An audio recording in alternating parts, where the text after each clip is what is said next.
it just picks up better than that. So. Yeah. Okay. Yeah. So you were just telling me how you just live around the corner. What is it about the area that you love? About Port Kembla? Look, I think Port Kembla really is it's sort of like a world, actually. I think the fact that it's sort of been on a peninsula, or it's people come here to come here. It's not on your way to anywhere, Port Kembla. Yeah. If you want to come to Port Kembla, you come. Yeah. So that has a particular thing. It doesn't have passing through. It's like everyone sees here. So it's a very it's a really mixed community. It's like there's $1 million houses on the beach, and there's people who've got nowhere to live. And it's very mixed, very diverse culturally. Lots of Macedonian, Italian, Spanish, Fijian, Polynesian people, Aboriginal people. So it's very it's really a great diverse area, actually. Yeah. Do you feel like that's a recent thing, the diversity, or has it always sort of been this way? No, I think that it's actually probably getting less diverse, actually. Okay. The diversity was here because of the steelworks. Yeah. And migration. Migration, a lot of people who migrated here were working in the steelworks. So there's so it is so I think it used to be more diverse than it is. Okay. And I think everybody here would really love it if it continued to be diverse. Yeah. Now that we're on the topic of steelworks quickly. Yeah. Do you know anyone that's been affected by the steelworks in terms of loss of jobs or anything like that? Look, a lot of people who work in the steelworks now don't live in Port Kembla. Okay. There were people who are in our men's group who were impacted by losing their jobs, 20 years ago. I mean, it's been an ongoing thing, losing jobs at the steelworks, and the copper smelter closing down. But a lot of those younger people who work at steelworks, they don't necessarily live here anymore. So their parents might live here. Okay. Or their grandparents might live here. But there's really a turning over of the generations happening. There's a lot more younger people moving in, the older people are dying, and so there's a turning that's happening in the community. And I think one of the challenges we have in the community is to try and keep the core values in the community here, so it doesn't just become about property and of course, house prices and all of that. And that's why lovely people like you at the community centre. So what do you think, in terms of like even Wentworth Street? Say if I were to walk down Wentworth Street, like even, I know you're from Sydney, but like even a couple of years ago or something, have you even like now that you've been associated with the area, have you noticed like quite a change in the street? Or look, when probably it is changing. It's changing, and people think change happens quickly. It never happens quickly. Change is an interesting thing. It can happen, it can feel like it's taking a long time, and then suddenly it happens and people go, oh, that happened overnight. It's a funny thing, change, while you're in it. And this area, and everything's always in movement. Like, it's not just everything. Wollongong's in movement, Australia's in movement. Everything's always moving and changing. Wentworth Street used to be a thriving, I don't know if you've ever looked at the old photographs of Wentworth Street. It was the centre, it was the centre. And, Port Kembla was, the houses in Port Kembla are really well built. They're brick. They're not like the houses in Coaldale where it used to be, which are all fibro, all fibro, now they're all like ridiculous. It's been always a solid place, Port Kembla. I think what happened was that that shopping centre sort of died when they put King Street, Warrawong in, because strangely you did used to have to come through Port Kembla, so the main street. Once they put that shopping centre in, it sort of killed off this area in the main street, and so there was a great amount of feeling around that in the community. People missed it. So there's always been a sense of community here. Even in Aboriginal communities, it was a place. Port Kembla, Red Point was a place. So people want, so when that happened, there was a real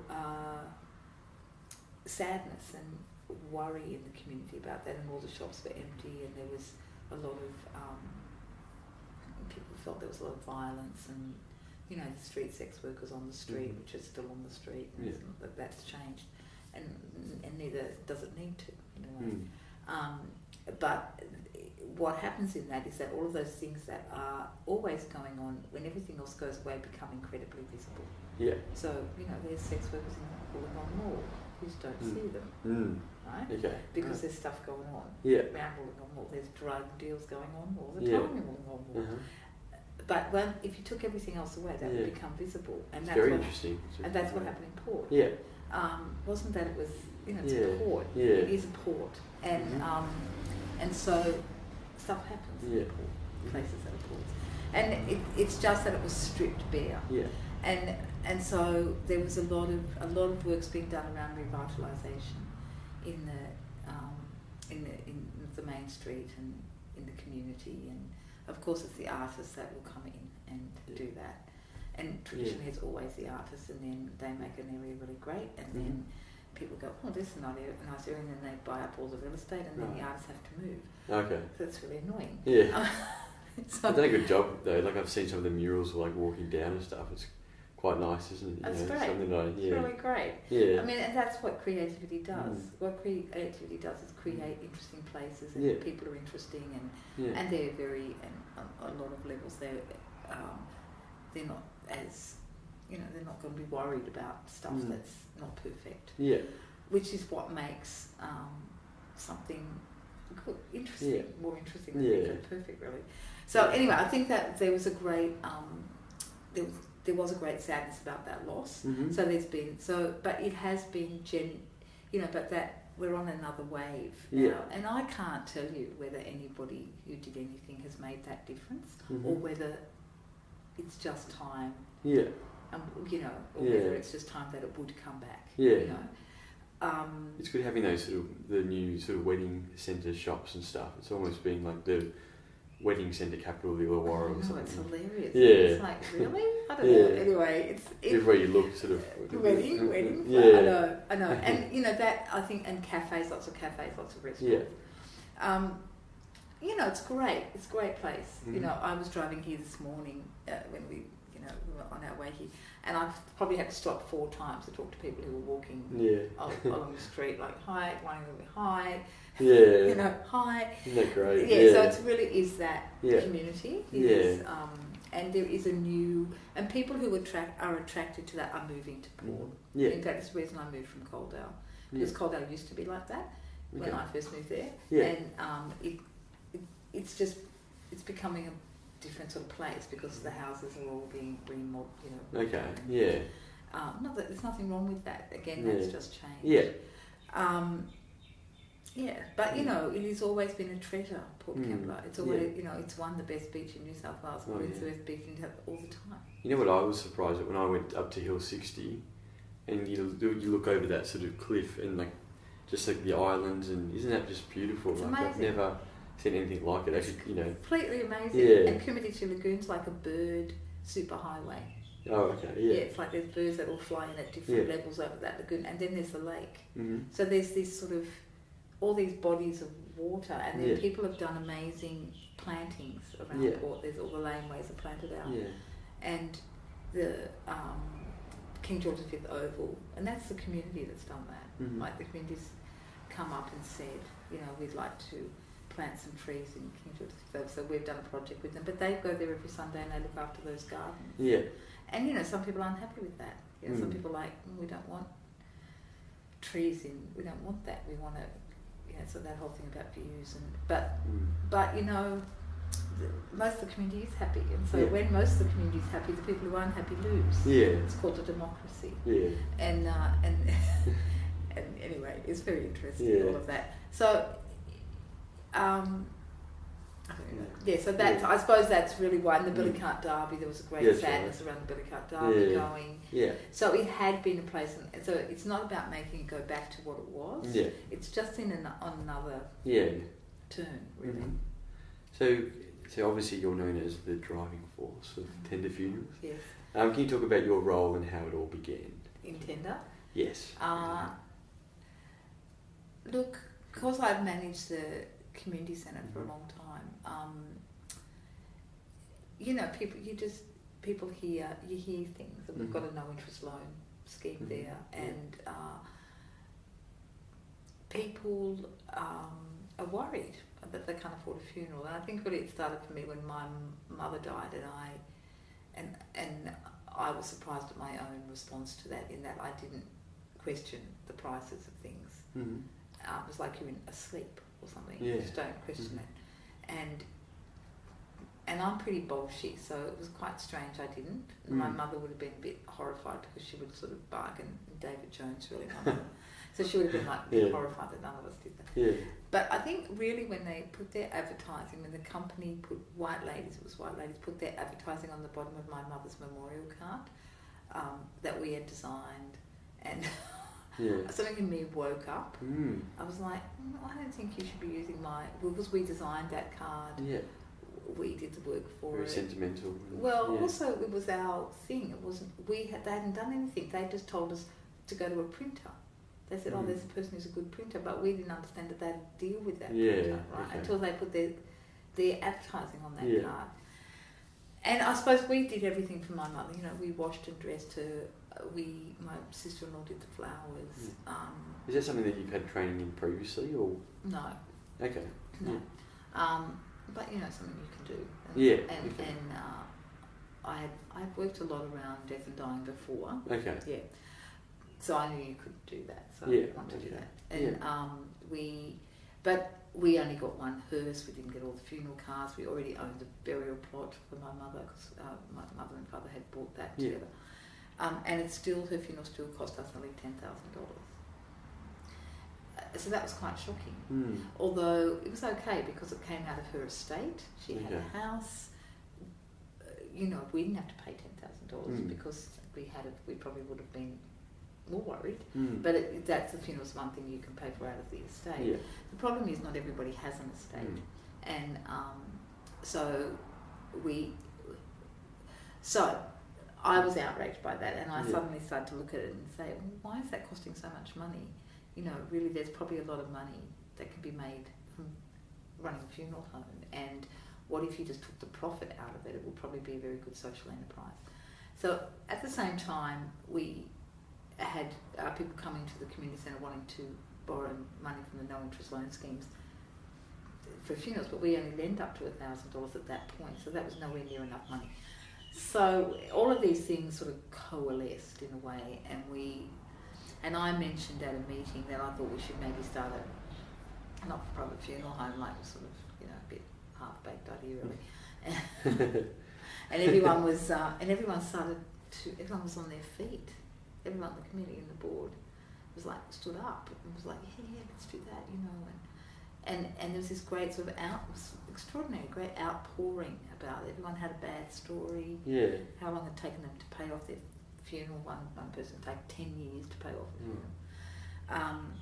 One person was worried that they were like, I didn't know who was going to bury me. Like, I would like us to look after me. That's what this one person said. And, you know, and we did actually look after him. Yeah. So it was very interesting process, and I was a bit like, so it went on a bit of a roll, and I was a bit like, right, I was probably the only person sitting down going, oh no, we're going to really have to do this. Yeah. Here we go. They all really want to do it, and I was like, and we were a bit like, oh, how hard can it be? How hard can it be? And because we were used to making things together, all of us, we really did think, oh, it would be hard. Yeah. Just to learn about What was something that you didn't expect? Like, what was a challenging thing? Was it? It was all challenging. It was all the whole. It was completely a delusion. So it was not going to be hard. It took 7 years. Wow. Okay. It took 7 years to do it. Nobody would fund us. It took 7 years in a film. Yeah. It really took the making of Tender to make it happen, because it was a very hard thing to talk about. We did research. We did research with TAFE. We did. We had all this research to say that people were not necessarily unhappy with the funeral services that they were being provided until they knew what was possible, and then they were like, "Oh, if I knew I could do that, I would do this." Yeah. You know. Okay. So then they were unhappy once they knew. Most people felt that the were worried about paying for a funeral. They didn't know how they were going to pay for a funeral, and most people felt that the ceremony was the most important part of a funeral.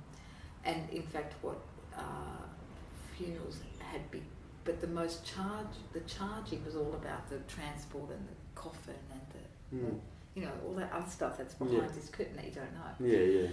So you don't know what that's about. You've got professional services. What's professional services? Even though like your prices are quite cheap, because my auntie passed away and I sort of saw that. Yeah. But the thing on your website, I didn't realise just how much was involved. Like. Oh yeah, there's a lot involved. Yeah, I know. Like I didn't. Like, there's like just a list of Yeah, and people can choose. Yeah. So that's, our model really is that people can choose, and we say, do you want mortuary care? And people say, well, what's mortuary care?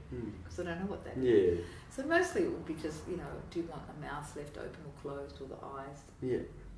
And when you say to people what that involves, they go, oh yeah, I want that, or no, I really don't want that. So once you ask them, easy, then some people go, no, just leave that person alone. Do you still find it difficult to ask those sort of questions? No, not at all. Not at all? Not at all. Yeah. Because you're having a conversation with somebody about the person they love. Yeah. And if that person was alive and you were going to do a procedure on them, you would tell them. Yeah. Somebody would say, yes, that's fine, you sign consent. Yeah. But, if it's not that it's mysterious, it's really not mysterious. It's really not, we don't embalm people unless we're going to travel people overseas or interstate. There's not much that happens. It's not a mystery. Yeah. And our mortuary is like a public place. So people come in. Yeah. You can be there while that's happening. You can help. So it's not. So once you remove that veil, we had a conversation here the other day with some people who came to look after, wash and dress somebody, and we were all sitting and talking about it, and they were like a bit nervous, and I said to them, "You're really like 10 minutes away from not being afraid. Like in 10 minutes, you're not going to be afraid. It's just you're a bit worried because we're not used to it. But truthfully, it's only the last generation that didn't do it. Like people stopped doing looking after their own dead at the end of the Second World War. Okay. And around the Depression.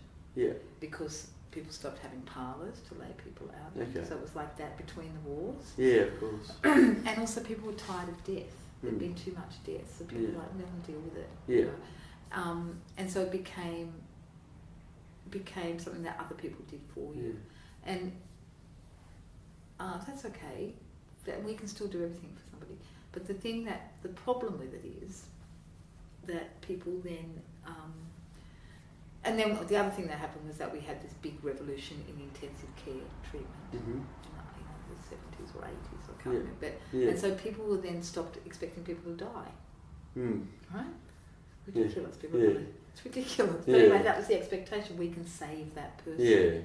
And old people used to die of pneumonia. We'd let them die, but now we don't. Yeah.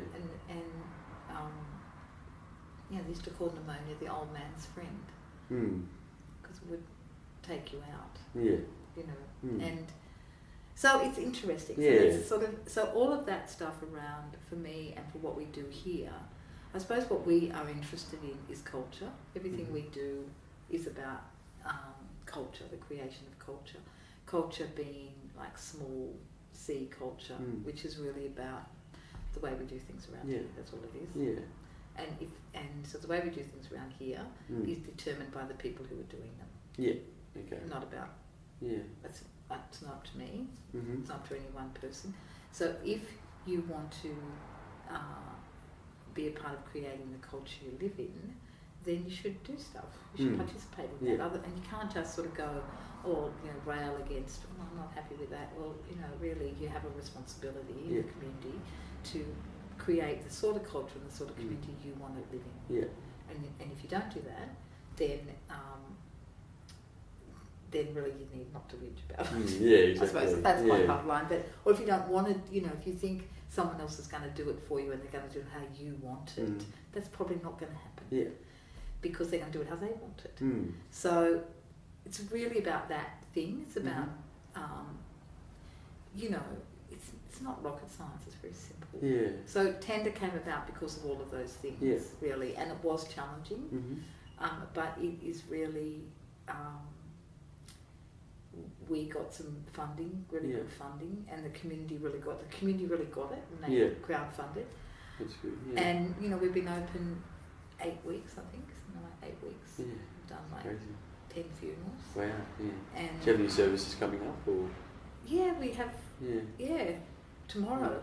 Oh wow. Yeah. And we did a big funeral on Monday. The Mount Kira Scout Camp outdoor funeral. Okay. Yeah. And yeah, it's great, and people love it. Yeah. People like loving it. And so everything we thought would happen is happening. People are coming into the mortuary. Yeah. People are doing viewings here in this room, staying here with people with the body of their person, and so it's sort of good. Yeah. It's sort of good. Everything's everything's going the way it should go. Yeah, I've actually got a person in my group, Emma. Her grandfather used to be the chief firefighter here. Yeah. This is for Emma. So what sort of state was this sort of building left in? Like when you first bought it. When you bought it, yeah. Right. And how much had to go into? A lot. Yeah, I could tell, but it was lovely. Yeah. A huge amount, like that. There was one door there. There was no doors there. Oh, okay. That was 2 rooms. We had to completely fit out the mortuary. We had to redo all Is the that in plumbing. there? Yeah, I'll show you the mortuary. Okay, yeah. We had to redo all the plumbing and all the electrics. Okay. And we had to redo the floors. Floors, yeah. It was a lovely fireplace. Well, we had someone come in and French polish the fireplace. Okay. Yeah. They just did that, volunteered to do that. Jason did that for us. Those doors weren't, so we had to buy those doors on eBay. Okay. And then a guy came and he was going to fix some windows out the back, Steve. And he was like, I think you need LED light windows up there. And we were like, we don't have money for that. He's like, I wasn't going to charge you. Oh. So he made them for us. Oh. Which is great. Yeah. And amazing. the community came, my poor partner. Yeah. He spent he's a teacher, spent his school holidays painting with the community. Sometimes we had like 30 nice people colour. in here. But we had to take everything back because they'd painted something over something. That meant you have to take everything back. So all the doors were stripped. It was huge. Wow. Yeah. It was completely huge. And after that we had to build a platform in the garage. Wow. And we had to knock walls down and reconstruct the mortuary. So it was a sort of mammoth. Oh yeah. I was like, and I was really like, again, I was really like, it'll take 6 weeks. We'll be open in April or open in March. People were like, sure, Jen, that's what's going on. I was like, how hard? But then the builder that we got to do it, just suddenly sent me an email a week before I was supposed to start saying he wasn't going to do it. And I was like, you can't do that. You can't just say you're not going to do it. Anyway, so we had to get someone else, and thankfully we got a great builder to come in and do it. Yeah. So it's been great. Everybody who worked on it donated something. Yeah. How many people do you reckon, roughly all up, worked on it? Even like here? Volunteer, just to make this happen 8 weeks ago. To make it open. Yeah, to make it open. Yeah. I mean, I would say on the building itself, over 100 people. Just doing little things. Little things that had to be done in the men's group, and people are still doing things. Lots of hours, and it was really a big act of sort of love, really, to do it. And did you purposely leave the fire station sign up at the front? No, we had to because it's heritage. Oh, heritage, right. So also we did it as a heritage, like it was also the other thing was doing it in a heritage building. Oh yeah, oh. So anyway, we would have left it up anyway. Yeah. A couple of people were like saying we could change this amount of letters and make it say tender. We're like, no, it's okay. Oh. So it's great that it's a fire. I mean, the great thing about a fire station is that you can drive straight into the building, which is the tricky thing in a mortuary. Yeah, of course. Yeah. So that was really why we wanted the building, and it's got this sort of separation between the mortuary and this space. Yeah. But I mean, it's not really that. It's only that you can have people in here and people walking out there at the same time if they're not related. You know. So it's good. Yeah. And do you get many volunteers? Like, say if you've got that funeral that you said that was outside the other day. Yeah. Do you have enough volunteers? Are you still looking for plenty more? Or Look, I think the thing was about the people. It's a funny thing, volunteering. yeah, Because what we're trying to say is to people is that they should do it themselves. So no, me and Amy went there, and I ran the ceremony, and everyone helped carry the coffin, and the family and friends decorated the space, and they did it. Yeah. I mean, probably, I don't know how many, it was well over 100 people at that funeral, and at the end of the funeral, everyone packed it up. Yeah. Cool. Chairs got carried back inside, Yeah. hands got rolled up, we told people to bring their own cushion, they did. Honestly, it took a couple of hours to set up and maybe 35 minutes to pack down. Yeah. Because it's community. Yeah. And it's not, and so they're not volunteers. Yeah. They're people doing things as a community in their community. Yeah. So someone organising music, people sang, all that That's stuff. great. Yeah. You don't need a volunteer to do that because you've got people doing it. So the whole idea of it really is the more you empower people to do stuff, the more they do. So, we say to them, if they want to do stuff, we don't have to pay someone to do stuff. So it becomes also more affordable for them.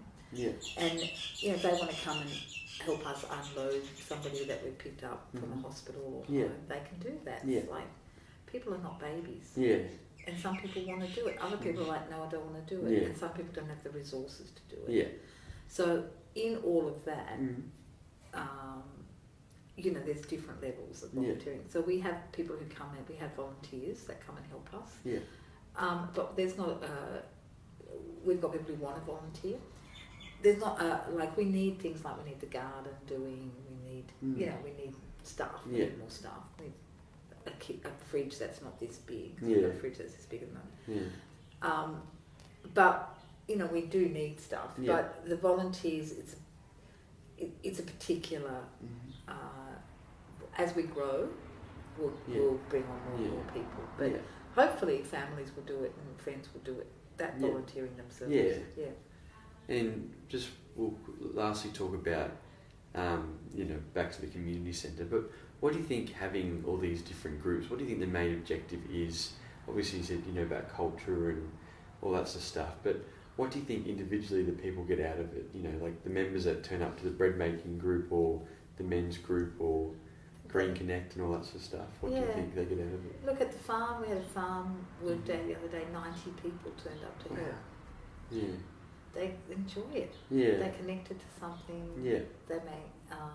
It's like it's just community and people really, and human beings are social, and everyone's got something to contribute. Yeah. So I think probably what we're interested in doing is creating communities that are skilled, that we're not even creating them; they create themselves. Really, is creating a space where we've never said no to a project.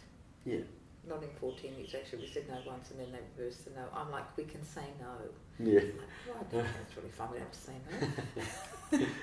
no. And we don't have to say no actually because we're really like different in that if someone comes to us with an idea and we get funding for that idea, we'll often employ that person to run their own idea. Yeah, of course. Rather because it's their idea. But that's not common. You'd think that made sense, right? Most people, they don't do that. They advertise and someone else comes in. No, okay, yeah. Right, so we have a great staff and that staff group is sort of remarkable. They all work really hard. I have to tell them to go home. Yeah. But we also are very flexible with people. So we've got people with children. The children come in the office in the afternoons. There's that's a community. Yeah. So I think what people get out of it is a sense that they can do something, and that someone's not telling them what to do. Really. Yeah. I mean, there's a couple of rules. There's not very many. Yeah. But there's there's values of the organisation. If people don't want to abide by those values, then they won't be in the organisation. Yeah. But most of all, the people there want to be there. That makes a difference. Yeah. They really want to be there. Yeah. They come on Saturday to help paint a building. They go to the farm to help plant an orchard, you know, Yeah. and they have a great time. Yeah. So, Have not naming any names, obviously, but have you noticed any individuals that have really come out of their shell by being part of? look, I think I think most people come out of their shell. Yeah. I think, again, it takes a really long time for people to I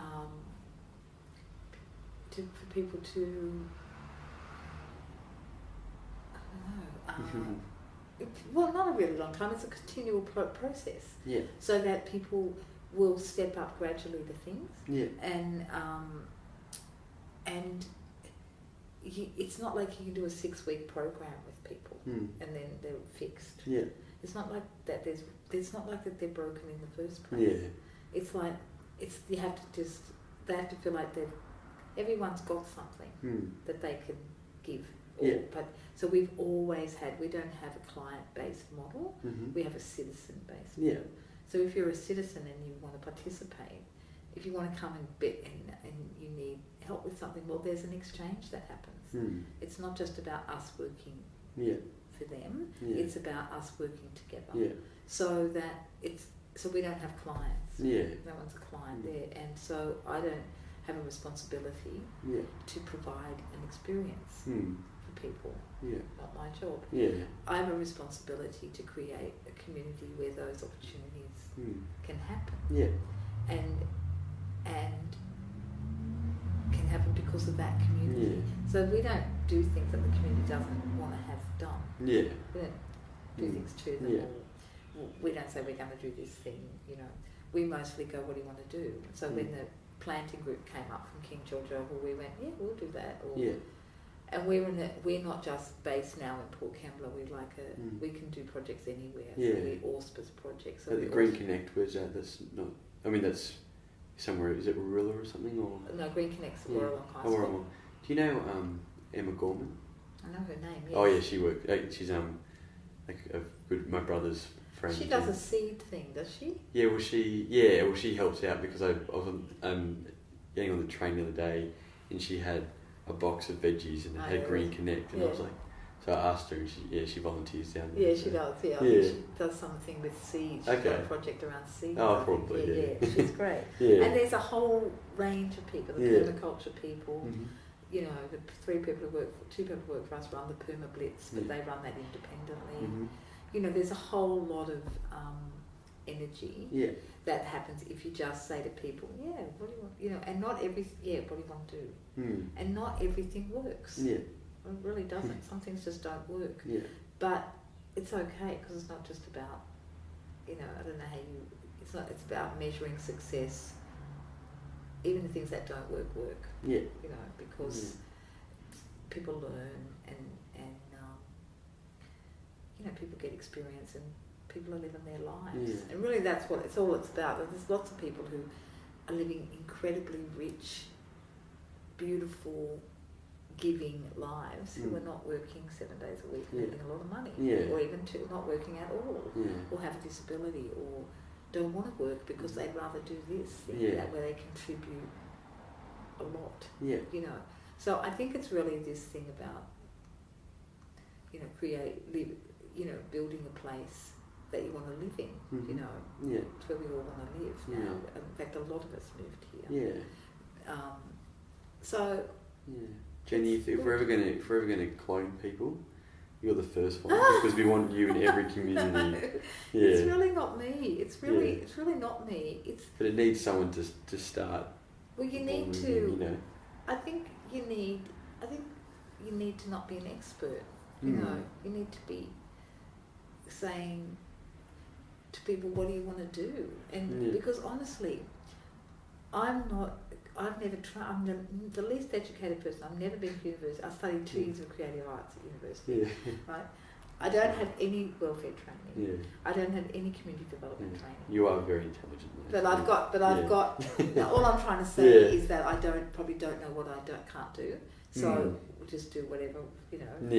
Oh, well, how hard can that be? So I have that sort of attitude. But you know, when I first got this job at Port, I was in a building where I was not allowed to open the doors because it was too dangerous. I was a lone worker.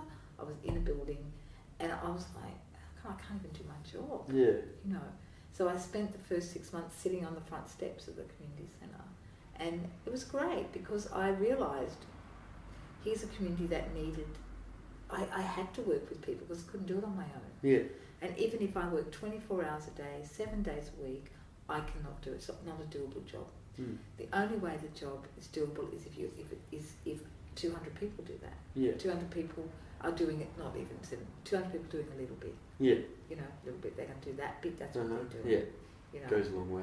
Yeah. And even if they live in, you know, we did a thing in our, really early on, we did this process. We got someone in to run a process with the community in a laneway, and they asked a question. The question was, what sort of community do you want to live in? And we had a big circle of people. There might have been 70 people there, 80 people. And everyone spoke, and the children spoke. And the rule was nobody was allowed to comment on what anyone said, you know, and everyone got applauded for whatever they said. Okay. Yeah, it was just a very simple process, right? Yeah. So people said, I want to live in a community where, it's safe. I want to live in a peaceful community. I want to live in a community, kids said, I want to live in a community where adults don't fight. Anyway, but at the end, this old woman stood up and she said, I want to live in a community where people, when they stop and ask you how you are, they listen to what you say. Simple but powerful. Right? Yeah. And everybody went, oh, we want to live in that community. Yeah. And that's all we did. Yeah. We didn't do another meeting about how you make that community. Mm-hmm. We never spoke about it really again. Yeah. We closed the circle, everyone went home, but everyone in that, because there'd been a common agreement amongst a lot of people in the community, in this community, now people do that. Mm-hmm. They listen to each other, they stop and talk to each other, they are interested in each other. But nobody had to do anything. Mm-hmm. Nobody had to run a program about that. We just had to sort of agree that would be good. Yeah. And it's not. So I'm sort of saying it's not rocket science. Yeah. It's sort of like maybe about just agreeing. It's sort of about agreements in a way, and not even like formal agreements. Very, it's like the whole movement around domestic violence and the treatment of women. The only way that's ever going to change is if men stop that. Mm-hmm. Yeah. Like women can't stop it. If women could have stopped it, it would be stopped. Yeah. And like that conversation's been going on a long time. Yeah. But now that conversation, people get it. Mm-hmm. And it won't happen because of a program. Yeah. It'll happen because the culture changes. Yeah. Yeah.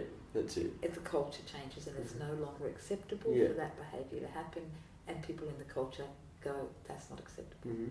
So everything is cultural for me. I think if we work on culture, and culture changes slowly, it's not revolutionary. Yeah. Culture changes like little bit by little bit, and suddenly you're not living in that world. Yeah. But it's not because of any heroic. I mean, I think the era of heroic leadership is over. Myself, it's not about heroic leadership. It's much more. It's much more about everybody doing something. Yeah. It's not about the one out the front. Yeah, yeah. It's that. I have to say that's very masculine model. I think it's done. I think we're done with it. Yeah. And it's going to be interesting to see now if, the young men now are really amazing, and they don't want to be out the front going. Yeah. They want to walk with. Yeah.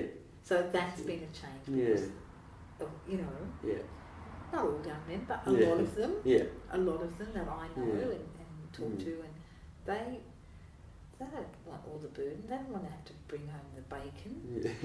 Yeah. Kill the pig and bring up. They don't want to do that. They want to. They want to play with the kids. They want to cook the dinner. Yeah. They want to do stuff. Yeah. They don't want to be lonely people responsible for. Mm-hmm. And all of that's changed. So a lot has changed. Yeah.